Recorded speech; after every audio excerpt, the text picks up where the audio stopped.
right, let's dive into Mary Shelley's Frankenstein. We've got excerpts from chapters 7 through 9. Oh, yeah, some heavy stuff coming up. We're going to uncover themes, analyze Victor and Justine, and break down Shelley's language. Sounds like a plan. Plus, there's a letter from Victor's dad about a murder, the suspect.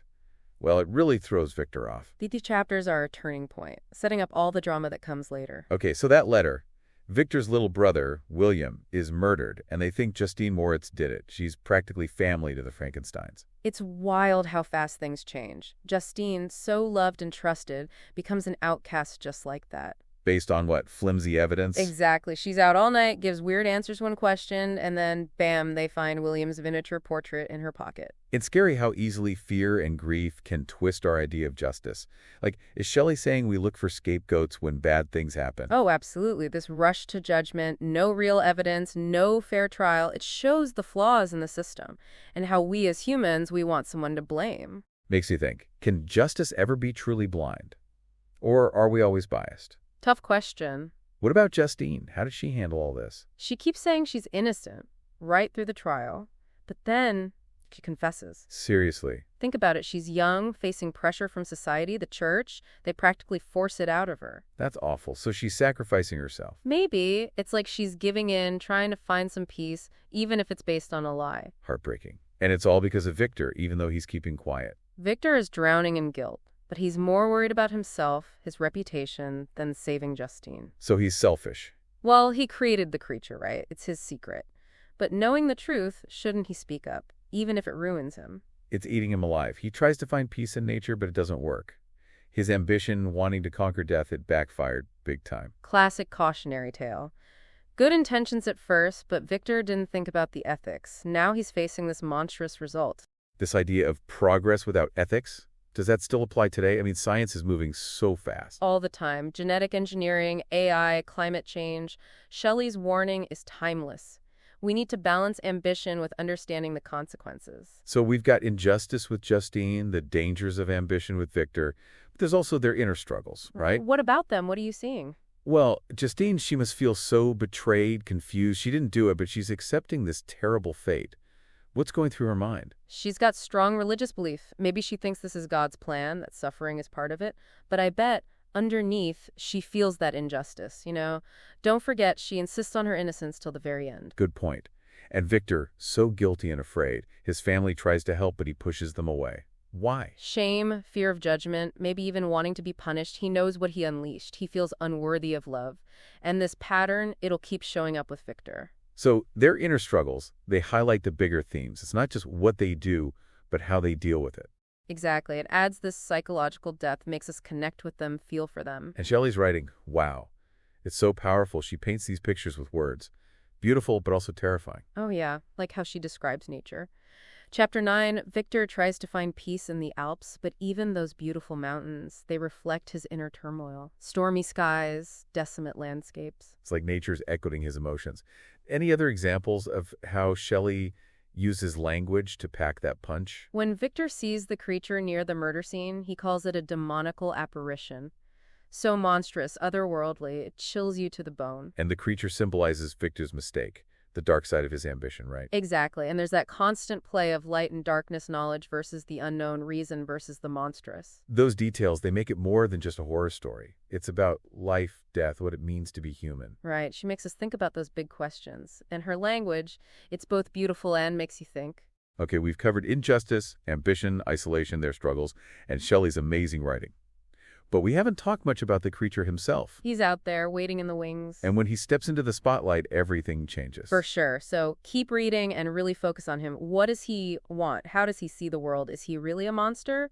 Or is he a product of how he was created? Great questions. I think when we get to know him, it'll add even more to the themes we've been talking about. But we'll save that for next time. Welcome back to our Frankenstein deep dive. Last time, remember, it was all about Victor and Justine. Injustice, ambition, isolation. Yeah, heavy stuff. But now we got to talk about the creature himself. Right. It's interesting, though, how Shelley keeps him in the background for so long.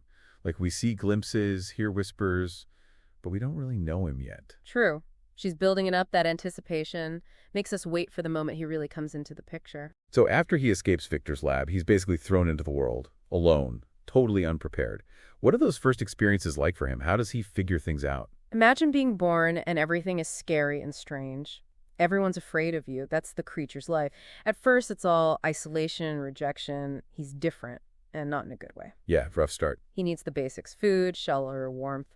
But there's also this longing for something more. He doesn't even know what to call it yet. He's learning everything from scratch, like a newborn, but, way more intense. And despite being this monster, he can learn, he can feel. There's this empathy there. He watches a family in a cottage.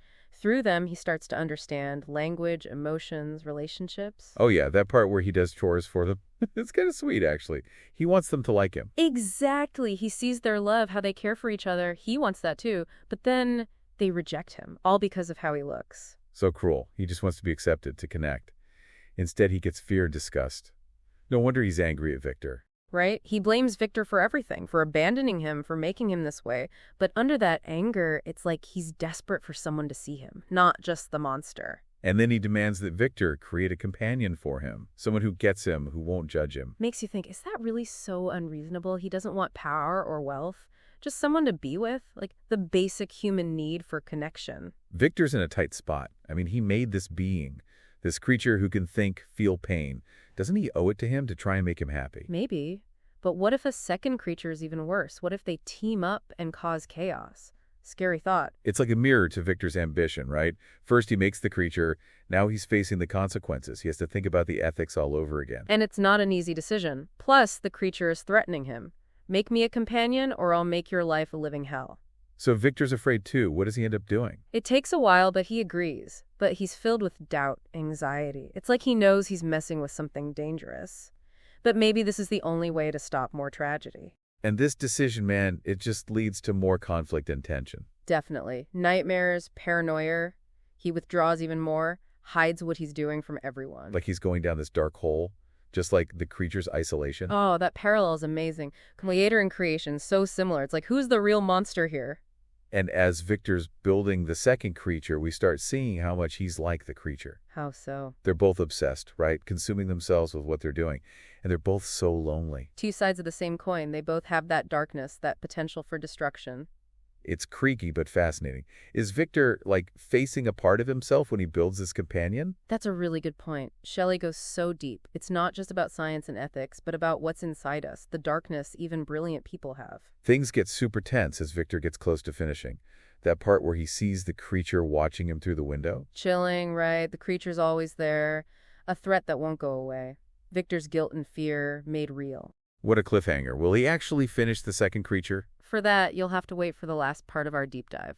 But before we go, I gotta ask, do you feel any sympathy for the creature? Or is he just a straight-up monster? All right, back for the final part of our Frankenstein deep dive. And things are about to explode. Last we left off, Victor was almost done with that second creature.